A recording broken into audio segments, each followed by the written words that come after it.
The New Order Borobudur Temple. Inilah episode baru penataan kawasan dan Candi Borobudur. Sebuah laku untuk menjaga sekaligus mengembangkan peradaban dunia dari Nusantara. Setiap tahun 3,3 juta orang mengunjungi Candi Buddha terbesar di dunia ini, atau kurang lebih 8.000 orang setiap hari. Selama ini, kita yang mewarisi Mahakarya itu hanya menjadikannya sebagai destinasi wisata tunggal, hanya menikmati keindahan dan kemegahannya. Padahal, dengan beban kunjungan seperti itu, justru akan mengancam struktur bangunan, pelapukan, bahkan perusakan. Terlebih saat ini, Candi Borobudur telah berusia 1.200 tahun. Di sisi lain, dengan konsep wisata tunggal justru akan melemahkan potensi besar yang dimiliki Candi Borobudur. Dari potensi ekonomi sampai potensi spiritual. Akhirnya, setiap wisatawan tidak bertahan lama karena hanya berkunjung ke Candi Borobudur tanpa pilihan destinasi lain.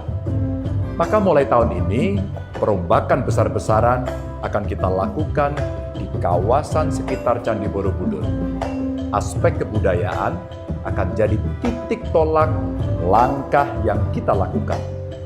Saya sendiri yang akan mengawal, saya sendiri yang akan jadi mandor penataan ulang Candi Borobudur ini. The New Order Borobudur Temple. Lahan sekitar 330 hektar yang ada di beberapa titik akan kita kembangkan.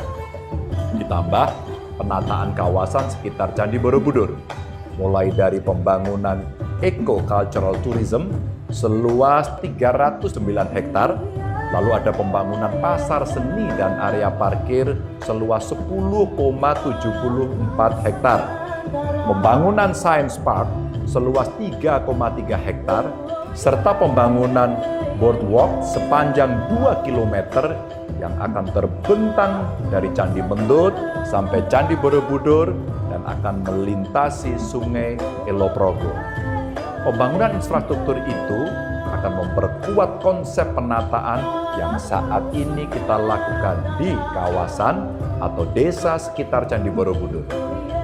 Jika akhir-akhir ini saudara sudah piknik ke Candi Borobudur, pasti juga sudah mampir ke Swarga Bumi. Ada juga di Punduk Setumbu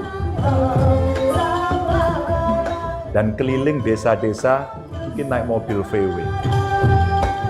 Nah, destinasi serta pelayanan seperti itulah yang akan kita perbanyak dengan jenis yang berbeda-beda.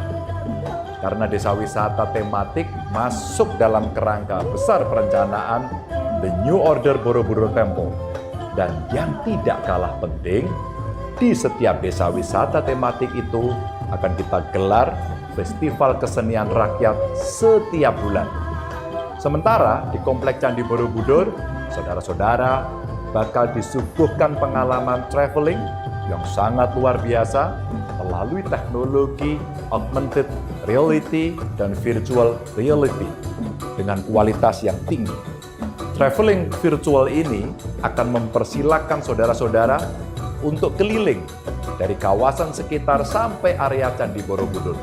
Ruang ini akan menyajikan itinerary trip planner, visual storytelling, digital navigation augmented reality, dan virtual tours. Traveling virtual ini akan kita sodorkan sebagai pilihan utama bagi wisatawan jika hendak mengetahui detail Candi Borobudur. Karena kemungkinan besar wisatawan tidak akan lagi diperkenankan untuk mendaki seluruh bagian candi, kecuali bagi saudara-saudara umat Buddha yang hendak melakukan ibadah atau barangkali dalam acara tertentu. Dengan keseluruhan konsep perencanaan itu, saya berangan-angan Borobudur memiliki ikatan dengan saudara sekalian yang berkunjung ke sana, karena Borobudur adalah rumahmu. Maka kembalilah. Selain itu, kita juga berharap Candi Borobudur bisa tetap dinikmati ribuan tahun lagi. Saran saya, ketika seluruh penataan kawasan Candi Borobudur ini selesai, silakan saudara-saudara menyiapkan waktu beberapa hari agar benar-benar merasa puas menikmati seluruh pesona Borobudur. Tapi tidak perlu khawatir, karena di setiap desa wisata itu tersedia balai ekonomi desa atau Balkondes yang mengelola penginapan dengan pemandangan eksotis, suasana yang sangat nyaman khas pedesaan, yang sangat menyenangkan sekaligus mendamaikan. Sangat cocok untuk melepas penat dan menenangkan diri. Presiden Jokowi telah menyetujui seluruh perencanaan itu, bahkan pada pidato kenegaraan pada tanggal 16 Agustus 2019 lalu, beliau menetapkan Candi Borobudur sebagai destinasi super prioritas. Maka setelah persetujuan itu, secara maraton, rembukan kita lakukan dengan banyak pihak, mulai dari Menteri Koordinator Pembangunan Manusia dan Kebudayaan, Menteri Koordinator Bidang Kemaritiman dan Investasi, Kementerian Pendidikan dan Kebudayaan, Kementerian Pariwisata dan Ekonomi Kreatif, serta Dirjen Kebudayaan sampai Kementerian PUPR sebagai pengendali lapangan kerjaan teknis. Semoga proses The New Order Borobudur Temple diberi kelancaran dan kebermanfaatan. Terima kasih.